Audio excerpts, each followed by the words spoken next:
I'll say a few words, I guess, if you don't mind. This is very interesting work. I find to have this idea of war really very central to the two talks. And I think one of the things that we always forget about in terms of war, that the main purpose of war is to injure and out-injure the enemy. You know, and I think this is something so basic and so clear in a lot of the politics of these interventions. You call them, one could call them sanctions, or and this is, I think, kind of the brilliance of Joy's work, calling it an invisible war. Although for us in Iraq it wasn't that invisible.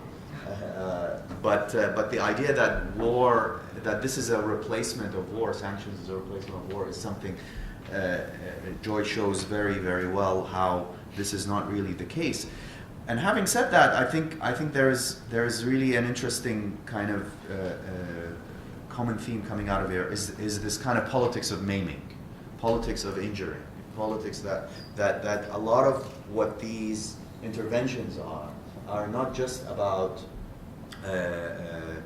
governing in the pure sense, in kind of global governance, as we always kind of bring this theme, but it's actually about producing so much damage that recovery becomes almost impossible, or at least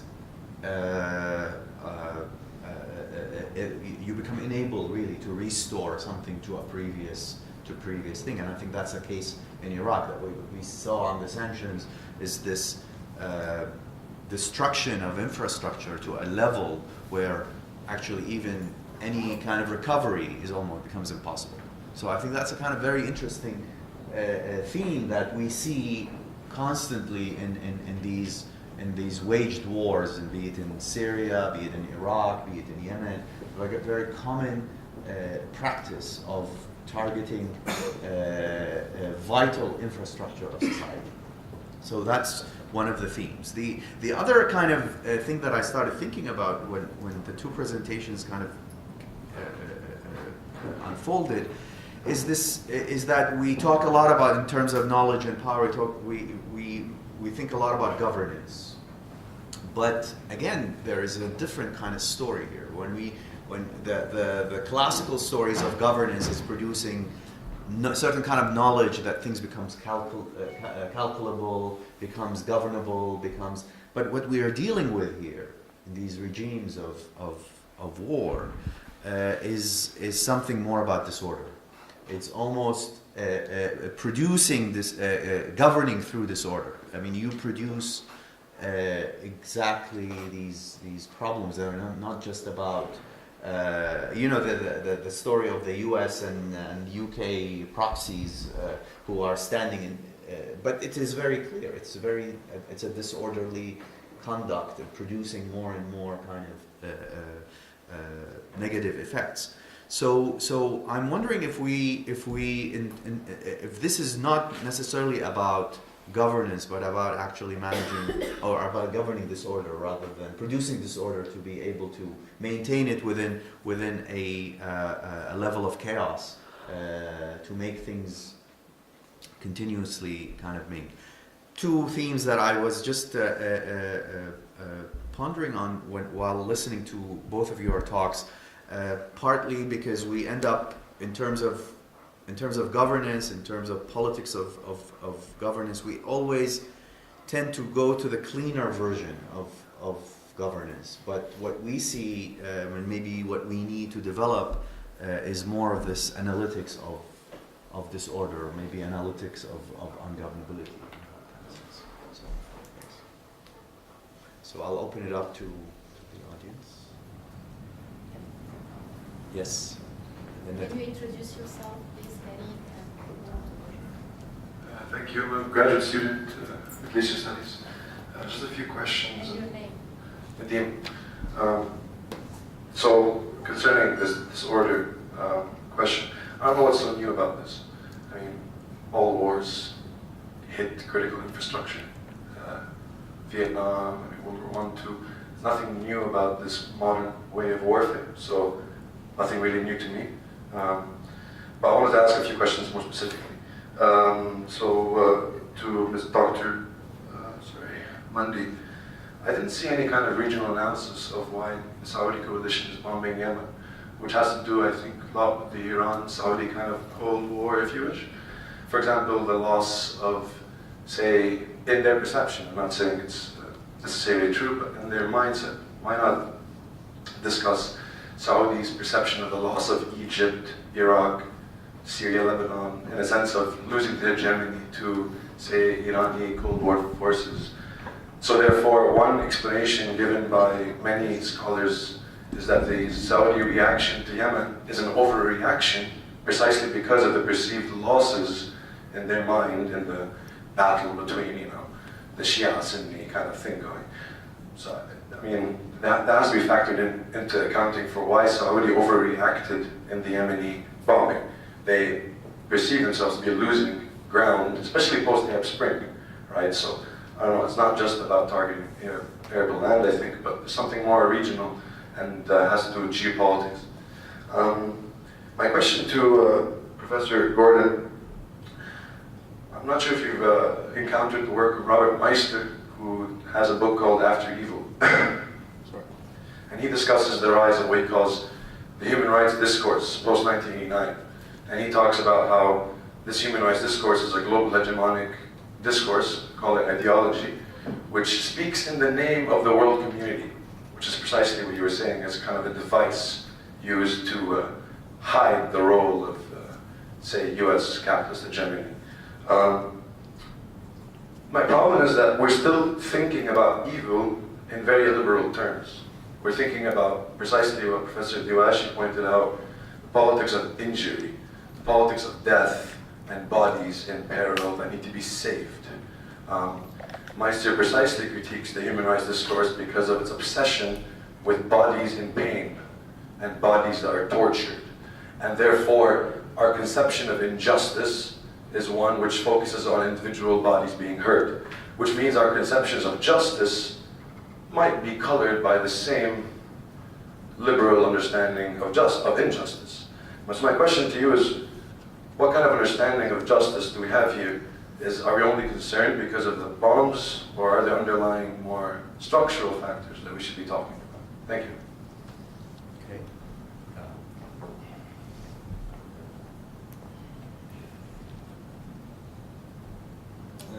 Thank you.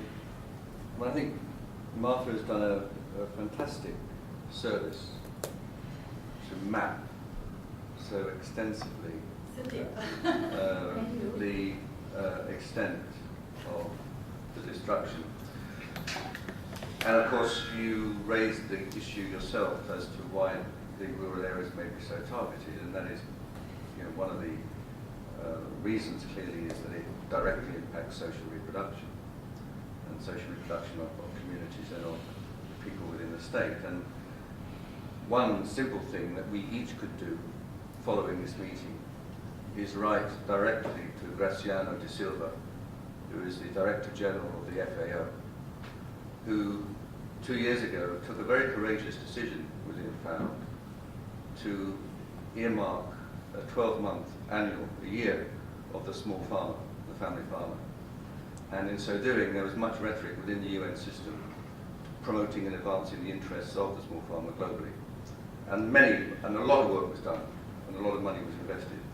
And this clearly is a direct attack on the element of that UN agenda. You may think this is a facetious observation to make, but direct letters and objections to people in office does have an effect. So it's a direct action that academics can, even at a very small level of activism, make. But what does this mean? Why bomb the hell out of Yemen? Who gives a damn about Yemen? Iraq, Syria, nationalist projects to counter imperialism. Absolute rationale for the destruction of those two states. Yemen? Why? Saudi aggression, self-interest, controlling borders, marginal. No need to have. These are borders are policed remotely anyway. Could Yemen generate a sufficiently national project to promote by contagion an alternative to imperialism? No. Could it send out messages to try and generalize and promote pan-Arabist objectives? A little bit perhaps, but these are controlled by the leading states within the Arab world anyway. Is it just simply an exercise in power that it's a reminder that even if you are contemplating an alternative, beware, because we can hit you hard, perhaps. Or is it just, and I suspect this is more to it, but it's more difficult to demonstrate concretely, perhaps it isn't. Post-war development, I think there's a very strong argument for understanding the character of post-war development as a strategy to control surplus people. This is partly the kind of argument that Zygmunt Bauman has generated very well, this notion of wasted lives, that in any historical moment of transition, surplus peoples are generated and created. And at that moment, those surplus people have to be dealt with. And here we see an illustration of that surplus population being dealt with in the most crude, brutal, and aggressive barbarism. But it will be remembered as something very soon, as something that was in the past. And it will be dealt with. So, how do you explain that the UN promoting this kind of super imperialist strategy of the US, controlling all its colleagues on the permanent members? Is it just simply economic interests of the old military-industrial complex going back to Seawright Mills of the 50s, say, yes, we'll bomb the living daylights out of them, and then we'll give contracts to our mates to rebuild and then revalue the circular capital in the reconstruction? Is it simply a naked economistic argument? How do you explain and understand the character of power that is being evidenced by the destruction of humanity? Okay. Yes, third question, and then we can turn it back to the panelists. Well, just a rejoinder to what Ray just said. In my way of thinking, I believe the unforgivable that the people of Yemen have committed against the despotic rule of the Saudi royal family is to have taken up the streets and want to pose this corrupt despot that you have shown us his credentials. But, hence, Just beautiful. I said shown, you have not made them up. It's important to note that the Saudi policy vis-à-vis Yemen after the popular uprising has been to make sure that Ali Abdullah Saleh is not brought to justice. Hence, that threat to the despotic rule of the Saudi royal family had to be punished. And who's to be punished? The Yemeni people who took to the streets and wanted to change the order of things in the peninsula. It's as simple as that, I think.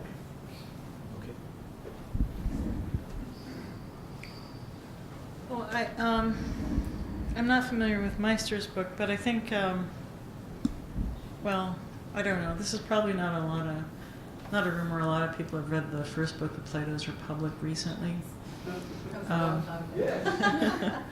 So there's a sophist, Thrasymachus. So there's a sophist and Thrasymachus, and it's about so it's about the definition of justice. And there's a rhetorician, Thrasymachus, and he says, and Socrates, of course, says, justice is inherently good and injustice is never beneficial. And Thrasymachus says, no, you really should be unjust. That's how you benefit yourself. And he says, by that I don't mean, a purse snatcher or a grave robber. Those, he says, are examples of imperfect injustice, because either you'll get caught or you'll worry about getting caught, and both you and others view what you have done as a crime. So that's not the kind of injustice I mean. I mean the kind of injustice that is so grand, that is so structural. He says, not when you kidnap one person, but when you enslave an entire people. And then when you do that, they will call you happy and blessed.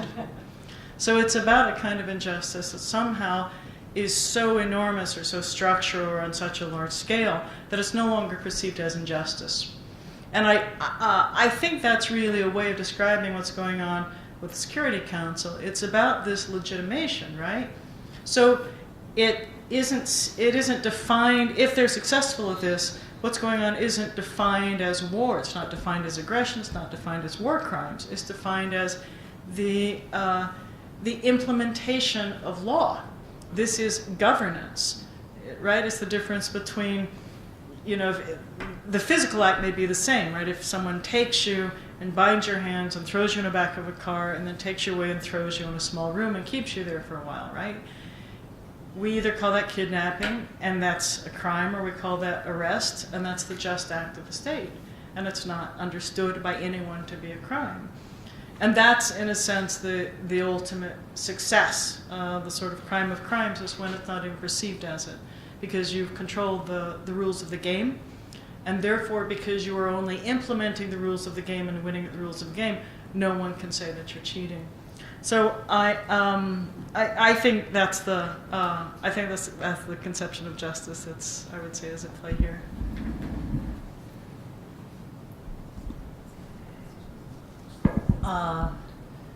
Thank you for the questions. And Ray, I don't think that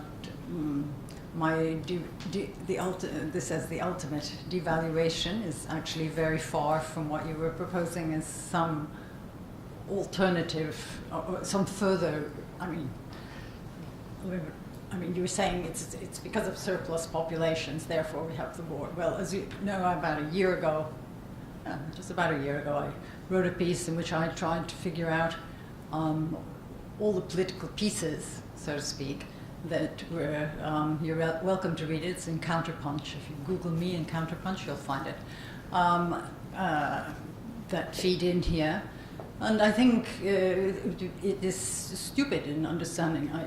I mean, Joy has put the highest of all reasons. You know, we say it's done, and it is just, right?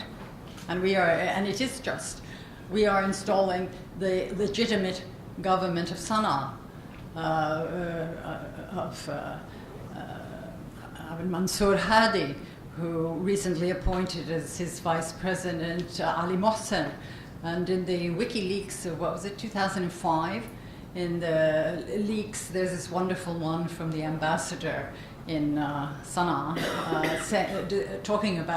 talking with knowledgeable insiders about Ali Mohsen, in which the man is described as a huge trafficker in all kinds of things, in particular in petrol and gasoline, which enjoyed a subsidy, which actually I skipped over that kind of political reading of the lead up to the war, so that you know, because I exchange mails with someone who is former military, and he said it's, you know, a special kind of legitimacy. Anyway, so, but it is the as blessed, the legitimate government that so I mean, Joy gave you the ultimate reason.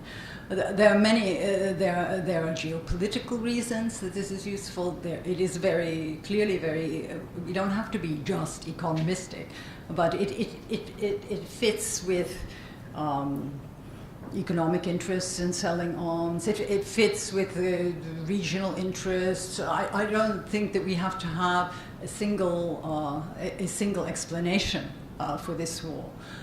What I do think is systematic is some of this bombing of the rural areas, and also food production.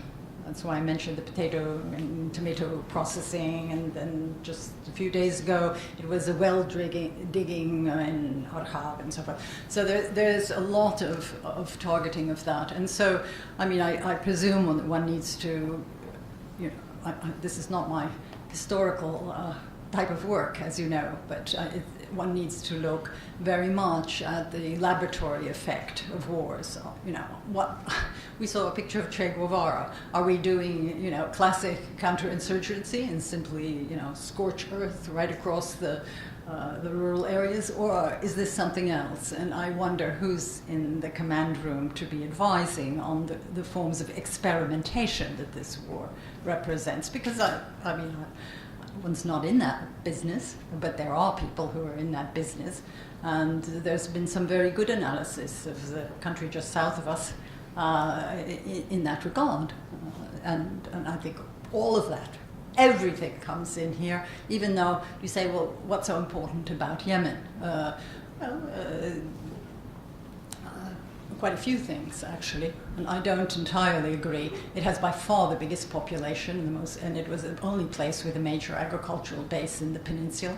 It has a very hard-working population that, you know, also it has lazy and has a problem, as I said, problems of elite and models and all kinds of things like that. But I mean, if you don't know it, you don't know its importance. I mean, if you don't know it inside, it seems to me. So I don't actually share that.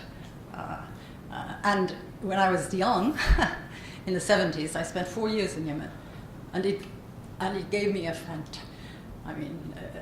it marked me for life, in the sense that, you know, it looks to Africa, it looks to Asia, it looks to the northern Arabs. It is in a different, and politically in those years, okay, you know, the real left was crushed in the north, but politically it was an amazing political education for me. So this doesn't come out of anywhere, you know, and raising the picture of Ibrahim al-Hamdi. And as you said, as the caption said, we're not of your generation, but we love you. Now, to say that to the Saudis when they are, I mean, that's a term. We don't need to go. We know the history of who took out Ibrahim al-Hamdi and why. But is this something has to do with, I mean, the notion of post-war development? I mean, a lot of these places in Syria, there is all this conversation on what is going to happen after the war. In Iraq, there used to be all these kind of plans and you just mentioned that, yeah, exactly. I mean, you mentioned it's a strategic kind of sea port. No yeah. land registration in Yemen and what that means. Can you elaborate further? Well, it was a major reason. I mean, I skipped over the political. This is part of the problem of giving a shorter talk, because if I'd at least run through some of the internal politics and some of the major actors, because one of the major zones of friction when in 1994, the Northern Army went, and the South wanted to secede at that point.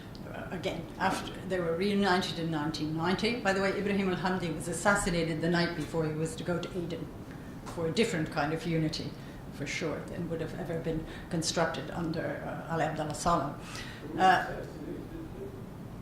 Who assassinated him? Well, I can tell you what I was told much closer to the time, okay? It was overdetermined. It's a bit like Ray's question, you know, isn't it this, not that? It was overdetermined, but at the time, in the years just afterwards, it was said that Ali Abdullah Saleh himself had a hand in it. Okay, this is, I'm now on record, you can cut that bit out.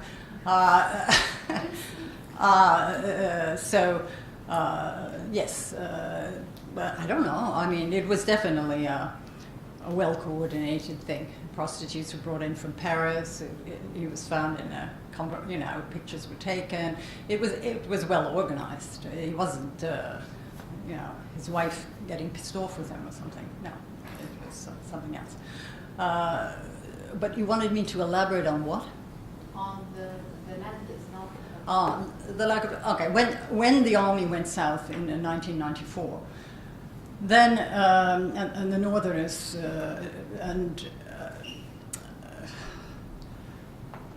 I mean, this is another kind of political history. because Islah and some of the people in Islah and some of the people close to Hadi too were part of. There were some extravagant fatwas that basically said that they are now unbelievers in Aden and you can pillage and do as you wish because they are it's a just war, which is just which was incredible at the time, but more in the Islamic. In that form of, I don't even call it Islamic, but in that form and some of these characters are part of those who lost their shirts in Islah and are up in Riyadh these days.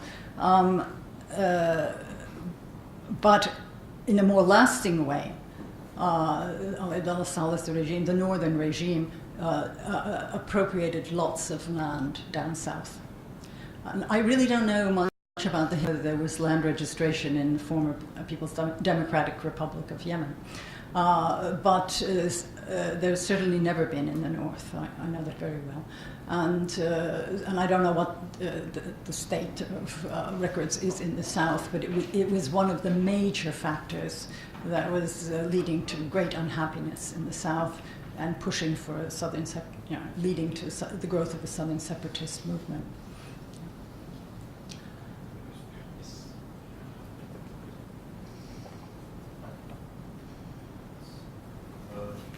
Mark, I'm wondering about the bombing of the rural areas specifically. Could it be that it's less visible and that one it does a lot of damage because it's so important for Yemen, and it's less visible? And could it be that it's simply part of the impasse that the Saudis have put themselves into? That they've started something which is way beyond their ability. It may be, and one would hope, and that they don't have a way of getting out of it. I'm just speculating. But that presumes that the Saudis are on their own in this story. Okay,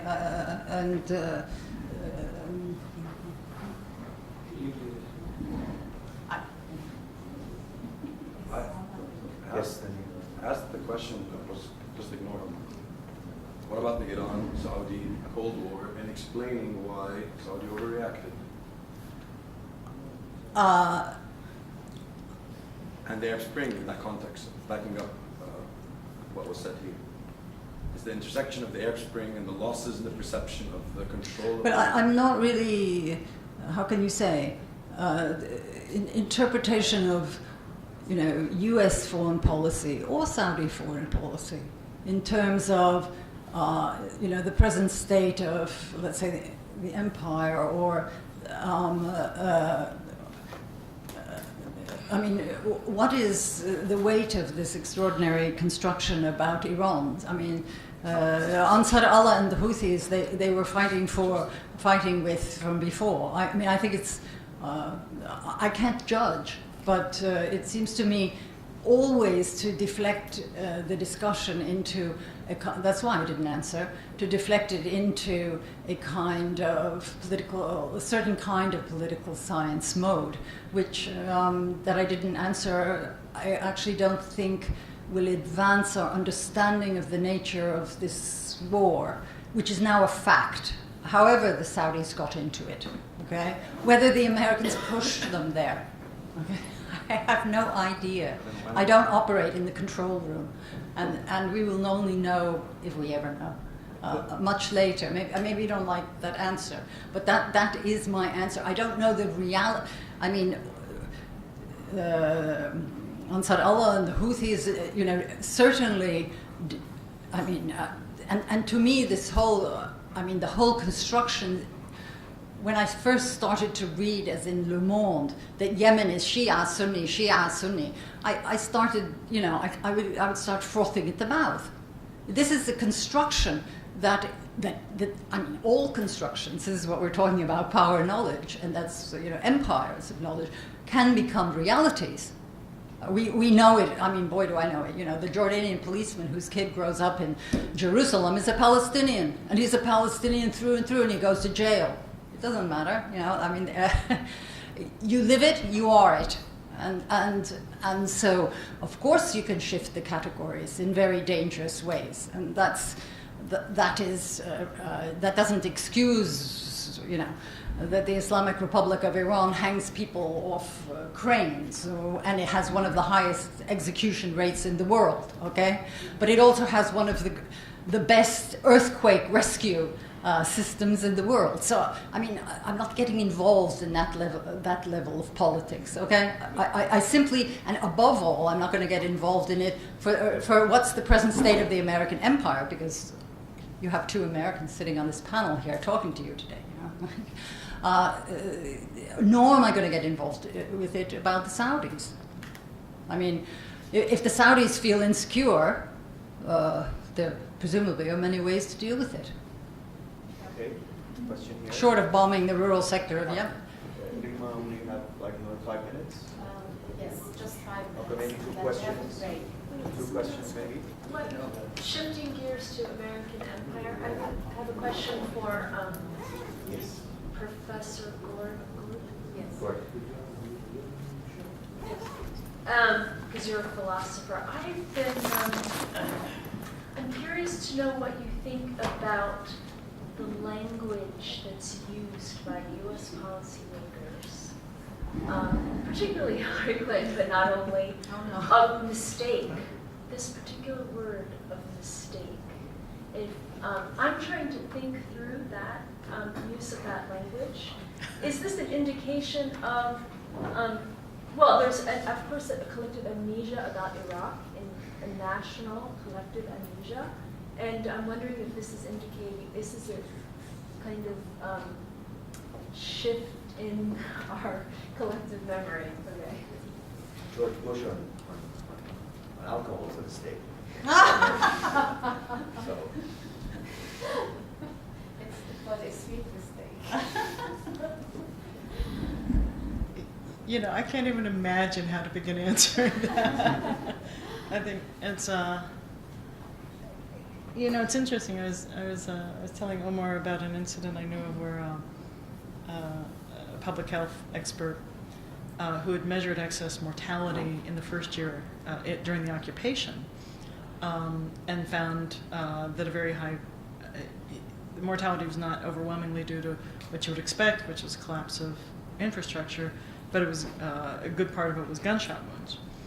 And so he's meeting with the Pentagon because the Pentagon is interested in hearing about this. For I don't know why, right? Who knows why, but many reasons. So he's saying to them, what the pattern appears to be is that, there would be someone in a village in Iraq, a sniper or someone who would there would be one killing of an American soldier, and then the U.S. response would be to attack with a helicopter gunship and strafe the entire village and end up killing dozens. And the way he described it is the military officer who he was meeting with said, "Oh, yeah, it's true. In that period of time, we were overly kinetic." So, it's interesting. I didn't know the military use of the word kinetic, right? I just think it's active, right? And running around, it's being mobile or something.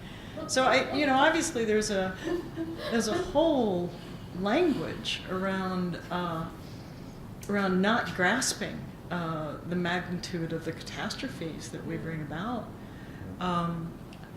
To not see. So what I've never been to Iraq, but I read, at least within the UN, every single thing that had been written. Tens of thousands of pages of reports of everything.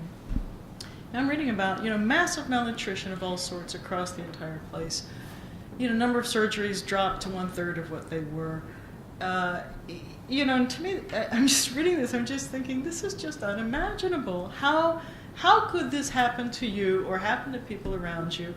How could this happen? And you would not hate until your dying day the people who brought this upon you. How could that not be?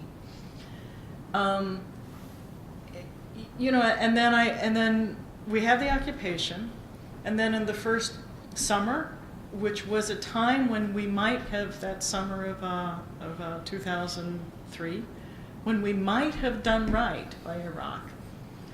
We might have gotten the water system running. We might have gotten electrical systems running, right? I mean, this is a country that can, you know, find a dot of dirt on the moon and identify its exact location. And we could not restore the electrical system because we were busy selling off the reconstruction of the electrical system to some American corporation. And then by the end of the summer, there were cholera epidemics, there were typhoid epidemics, the water system had collapsed. We had done nothing. And I think that was it. That was the point at which it was clear that anyone who hated the United States, whatever their ideological reason was, whatever their political, they then will have traction, and there is no going back. And the idea that, you know, Bremer could go in there and just, like, no one seemed to think that if you create a system where you have destroyed their water, destroyed their electricity, they're now dying and suffering in epidemics of diseases. How can, and then you have the war of shock and awe. Why would they not, every single one of them, hate you with every breath in them until their dying day? How would we not know that? So, and then the language of kinetic or mistake or something is, it's just such a lack of grasping, right? It's just on a catastrophic level, on a metaphysical level. I don't even know the words for it. So I don't know the answer to your question. Okay. Joy has something to add here also. Oh, just a final comment. I will take advantage of this captive audience for a moment, if I may, which is to say, I'm working on a project on ethical issues in international relations. I've been on the board of this journal, Ethics in International Affairs, which is run by the Carnegie Council for Ethics in International Affairs. And it's really the hub of the field. And overwhelmingly, all their publications are by scholars in the US, Canada, Western Europe, Australia. And I've said to them many times, why is it that a question such as, is it ethical to use drones in warfare? Why is it that we have, you know, great materials published on this by someone in Oxford, and no one ever from a country that has experienced the use of drones in warfare? Why is it that we publish all sorts of American political science on economic sanctions, and never once something on the ethics of economic sanctions from someone in Iran or Iraq or Cuba or Nicaragua and so on? And so they said, well, we don't know how to find them. And I said, well, perhaps I can assist. And so I've been doing a project with Latin American scholars in inviting them to contribute work on ethical issues in international relations, which roughly consists of just war, global governance, global distribution of wealth, economic sanctions, humanitarian intervention, responsibility to protect. And I would like to use this room, if I may, to say, if anybody is interested in talking with me about ideas that you have for writing on one of these topics, or people you may know who are interested in writing on one of these topics, I'm now involved in a very specific publishing project with the Carnegie Council. So I would like to, I don't know the word, curating, I guess, and inviting papers to be published on these topics. And so I would enthusiastically invite anyone in the room who would like to talk to me about this. Please do so, you know, while we have a chance this weekend, or if not, I'm sure there's a way you can get my email. I just throw that out there. Thank you. Okay, this panel is concluded. Thank you.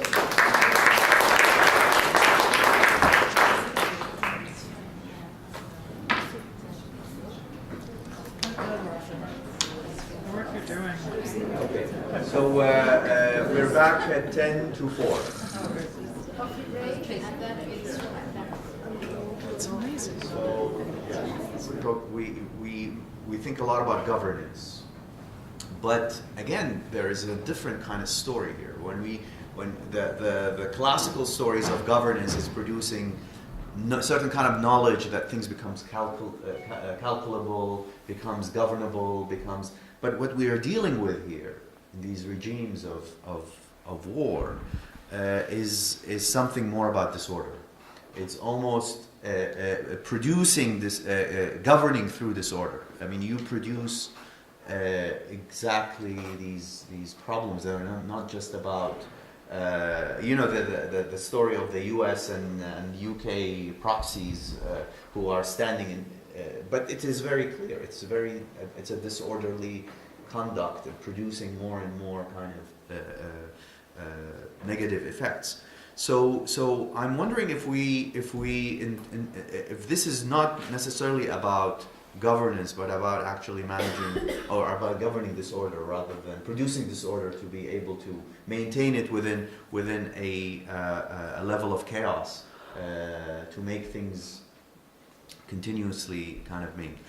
Two themes that I was just pondering on while listening to both of your talks, partly because we end up in terms of governance, in terms of politics of governance, we always tend to go to the cleaner version of governance. But what we see, and maybe what we need to develop, is more of this analytics of disorder, maybe analytics of. So I'll say a few words, I guess, if you don't mind. This is very interesting work. I find to have this idea of war really very central to the two talks, and I think one of the things that we always forget about in terms of war, that the main purpose of war is to injure and out-injure the enemy. And I think this is something so basic and so clear in a lot of the politics of these interventions. You call them, one could call them sanctions, or and this is, I think, kind of the brilliance of Joy's work, calling it an invisible war. Although for us in Iraq it wasn't that invisible, but the idea that this is a replacement of war, sanctions is a replacement of war, is something Joy shows very, very well how this is not really the case. And having said that, I think there's really an interesting kind of common theme coming out of here is this kind of politics of maiming, politics of injuring, politics that a lot of what these interventions are not just about governing in the pure sense, in kind of global governance, as we always kind of bring this theme, but it's actually about producing so much damage that recovery becomes almost impossible, or at least you become unable really to restore something to a previous thing. And I think that's the case in Iraq. That we saw on the sanctions is this destruction of infrastructure to a level where actually even any kind of recovery becomes impossible. So I think that's a kind of very interesting theme that we see constantly in these waged wars, and be it in Syria, be it in Iraq, be it in Yemen, like a very common practice of targeting vital infrastructure of society. So that's one of the themes. The other kind of thing that I started thinking about when the two presentations kind of unfolded is that we talk a lot about, in terms of knowledge and power,